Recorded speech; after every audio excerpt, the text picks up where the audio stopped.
Hi friends, welcome to Kamaloka. ಸ್ನೇಹಿತರೆ, ವಿಶೇಷವಾಗಿ ಹೆಣ್ಣು ಮಕ್ಕಳು ಮತ್ತು ಸುಮಂಗಲಿಯರು ಪ್ರತಿಯೊಬ್ಬರು ತಿಳಿದಿರಬೇಕಾದ ನಮ್ಮ ಹಿರಿಯರು ಹೇಳಿರುವ ಕಿವಿ ಮಾತುಗಳು. ಒಂದು, ಸಂಜೆ ದೇವರ ದೀಪ ಹಚ್ಚುವ ಸಮಯದಲ್ಲಿ ಮನೆಯ ಮುಂಭಾಗದ ಬಾಗಿಲನ್ನು ತೆರೆದಿಟ್ಟು ಹಿಂಭಾಗದ ಬಾಗಿಲನ್ನು ಮುಚ್ಚಿರಿ. 2, ಮನೆಯ ಮುಖ್ಯ ದ್ವಾರದ ಹೊಸ್ತಿಲ ಮೇಲೆ ನಿಲ್ಲಬೇಡಿ, ಬೇರೆಯವರನ್ನ ಅಲ್ಲಿ ನಿಲ್ಲಿಸದಂತೆ ಎಚ್ಚರ ವಹಿಸಿ.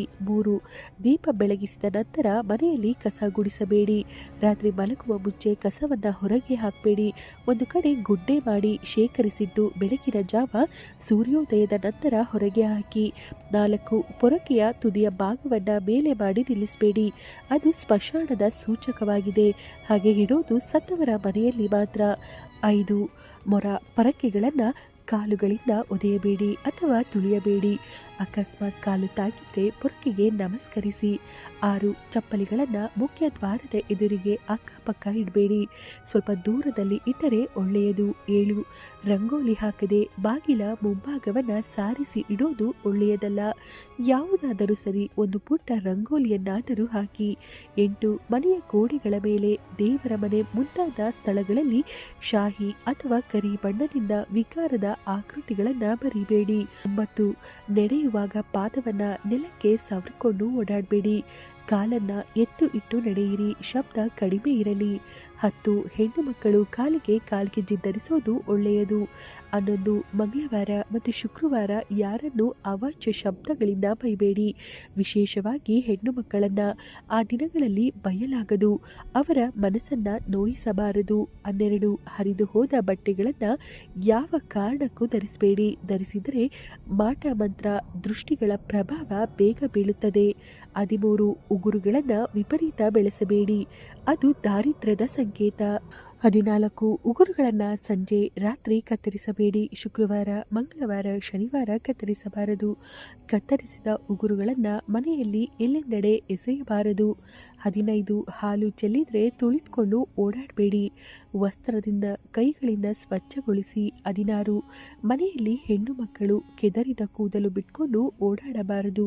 ಕುಂಕುಮವಿಲ್ಲದ ಹಣೆ, ಕೆದರಿದ ಕೂದಲು, ಅರಿಶಿಣ ಹಚ್ಚದ ಕೈಗಳು ಮಹಿಳೆಯರಿಗೆ ಅಶುಭ ಸಂಕೇತ. 17, ಮುಸ್ಸಂಜೆ ಅಥವಾ ಸೂರ್ಯಾಸ್ತದ ನಂತರ ತಲೆ ಕೂದಲನ್ನು ಬಾಚಬಾರದು. 18, ಹಾಸಿಗೆ, ಸೋಫಾ, ಮಂಚದ ಮೇಲೆ ಕುಳಿತು ಧ್ಯಾನ ಪೂಜೆ ಮಾಡಬೇಡಿ, ಯಾವ ಫಲವೂ ದೊರೆಯೋದಿಲ್ಲ.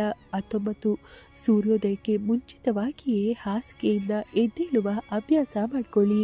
20, ಮುಸ್ಸಂಜೆ ಅಥವಾ ಸೂರ್ಯೋದಯದ ಸಮಯದಲ್ಲಿ ಮಲಗಬೇಡಿ, ಹಾಗೆ ಮಾಡಿದ್ರೆ ದಾರಿದ್ರ್ಯ ಲಕ್ಷ್ಮಿ ಮನೆಯಲ್ಲಿ ತಾಂಡವವಾಡ್ತಾಳೆ. 21, ಸುಮಂಗಲಿಯರ ಬೈತಲೆಯಲ್ಲಿ ಯಾವಾಗಲೂ ಕುಂಕುಮ ಇರಲೇಬೇಕು, 2 ಕೈಗಳಿಂದ ತಲೆ ಕೆರೆದುಕೊಳ್ಬಾರ್ದು. 22, ಯಾವ ಕಾರಣಕ್ಕೂ ಸಂಧ್ಯಾ ಕಾಲದಲ್ಲಿ ಕಣ್ಣೀರು ಹಾಕಬಾರ್ದು.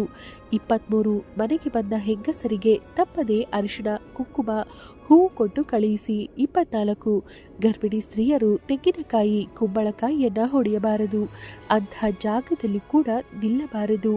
25, ಗರ್ಭಿಣಿ ಸ್ತ್ರೀಯರು ನಿಂಬೆ ಹಣ್ಣನ್ನು ಕುಯ್ಯಬಾರದು. 26, ಸೂರ್ಯೋದಯಕ್ಕೆ ಮುಂಚೆ ಬೀದಿ ಬಾಗಿಲಿಗೆ ನೀರು ಹಾಕಿ ರಂಗೋಲಿ ಇಡಿ, ಇದನ್ನ ಮನೆಯವರೇ ಮಾಡಬೇಕು.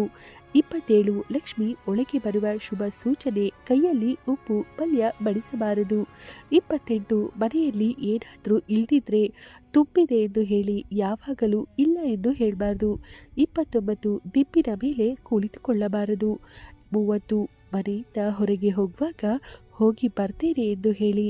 31, ಹೊಸ ಬಟ್ಟೆಗಳನ್ನು ಧರಿಸುವ ಮುಂಚೆ ಸ್ವಲ್ಪ ಅರಿಶಿಣ ಕುಂಕುಮ ಹಚ್ಚಿ ದೇವರಿಗೆ ನಮಸ್ಕರಿಸಿ ಧರಿಸಿ. 32, ಮನೆಯ ಅಕ್ಕ ತಂಗಿಯರನ್ನ ವರ್ಷಕ್ಕೊಮ್ಮೆ ತವರಿಗೆ ಕರೆಸಿ ಅರಿಶಿಣ ಕುಂಕುಮ ಫಲ ತಾಂಬೂಲ ಕೈಲಾದ ಹಣ ಒಡವೆಗಳನ್ನು ಕೊಟ್ಟು ಹರಿಸಿದ್ರೆ ಮನೆತನ ಏಳಿಗೆಯಾಗುತ್ತದೆ. 33, ಒಬ್ಬರು ಧರಿಸಿದ ಹೂವನ್ನ ಇನ್ನೊಬ್ಬರು ಅಪ್ಪಿ ತಪ್ಪಿಯೂ ಧರಿಸಬಾರದು.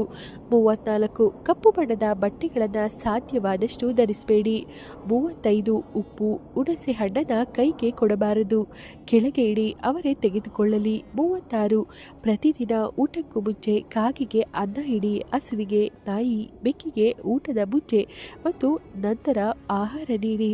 37, ಒಡೆದ ತೆಂಗಿನಕಾಯಿಯ 3 ಕಣ್ಣಿರುವ ಭಾಗವನ್ನು ನೀವಿಟ್ಟುಕೊಂಡು ಉಳಿದ ಭಾಗವನ್ನು ಇತರರಿಗೆ ಕೊಡಿ. 38, ಕಾಲಿನ ಮೇಲೆ ಕಾಲು ಹಾಕಿ ಕುಳಿತುಕೊಳ್ಳೋದು, ಕಾಲು ಅಲುಗಾಡಿಸಿ ಕೂತಿರೋದು, ಒಂಟಿ ಕಾಲಿನಲ್ಲಿ ನಿಲ್ಲೋದು ಮಾಡಬಾರ್ದು. ಇದರಿಂದ ದಾರಿದ್ರ್ಯ ಬರುತ್ತದೆ. 39 ಸುಮಂಗಲಿ ಸ್ತ್ರೀಯರು ಮುನಿಸಿಕೊಂಡು ರಾತ್ರಿ ಊಟ ಮಾಡದೆ ಮಲಗಬಾರದು. 40 ಹೂ ಮಾರಾಟಕ್ಕೆ ಬಂದಾಗ ಬೇಡ ಎನ್ನಬಾರದು, ನಾಳೆ ತೆಗೆದುಕೊಳ್ತೇನೆ ಎಂದು ಹೇಳಿ. 41 ಪೀಡೆ, ದಾರಿದ್ರ್ಯ, ಶನಿ, ಕಷ್ಟ ಎಂಬ ಪದಗಳನ್ನು ಜಾಸ್ತಿ ಬಳಸಬೇಡಿ. 42 ಮನೆಯಲ್ಲಿ ಧೂಳು, ಕಸ, ಜೇಡದ ಬಲೆ ಇರದಂತೆ 10 ದಿನಗಳಿಗೊಮ್ಮೆ ಮಂಗಳವಾರ, ಶುಕ್ರವಾರ ಅಲ್ಲದ ದಿನಗಳಲ್ಲಿ ಧೂಳು ಗೂಡುಗಳನ್ನು ತೆಗೆದು ಸ್ವಚ್ಛಗೊಳಿಸಿ. 43 ಇತರ ಶ್ರದ್ಧಾ ದಿನದಂದು ಮನೆಯ ಮುಂದೆ ರಂಗೋಲಿ ಹಾಕಬಾರ್ದು. 44 ದಿಂಬು ಕವರ್, ಬೆಡ್ಶೀಟ್ಗಳನ್ನು ಆಗಾಗ್ಗೆ ಒಗೆಯುತ್ತೀರಿ, ಸೂಕ್ಷ್ಮ ಕ್ರಿಮಿಗಳಿಂದ ಹಾನಿ ಬರುತ್ತದೆ. 45 ಒಳ್ಳೆಯ ಕೆಲಸಗಳನ್ನು ಶುಕ್ಲ ಪಕ್ಷದಲ್ಲಿ ಅಂದರೆ ಅಮಾವಾಸ್ಯೆಯಿಂದ ಹುಣ್ಣಿಮೆಯ ತನಕ ಮಾಡಿ. 46 ಮಹಿಳೆಯರು ಯಾವಾಗಲೂ ತುಳಸಿ ಗಿಡದ ಬಳಿ ದೀಪ ಹಚ್ಚಿ ಪೂಜೆ ಮಾಡಿದರೆ ತುಂಬಾ ಒಳ್ಳೆಯದು. 47 ಮಹಿಳೆಯರು ಯಾವಾಗಲೂ ಕೂದಲು ಬಿಟ್ಟಿರಬಾರದು, ಅದು ಜ್ಯೇಷ್ಠಾದೇವಿಯ ಸ್ವರೂಪ, ಮಂಗಳ ಕಾರ್ಯಗಳಿಗೆ ವಿಘ್ನ. ಸ್ನೇಹಿತರೆ, ಈ ಮಾಹಿತಿ ನಿಮಗೆ ಇಷ್ಟವಾಗಿದ್ದಲ್ಲಿ ದಯವಿಟ್ಟು ಲೈಕ್ ಮಾಡಿ, ಶೇರ್ ಮಾಡಿ.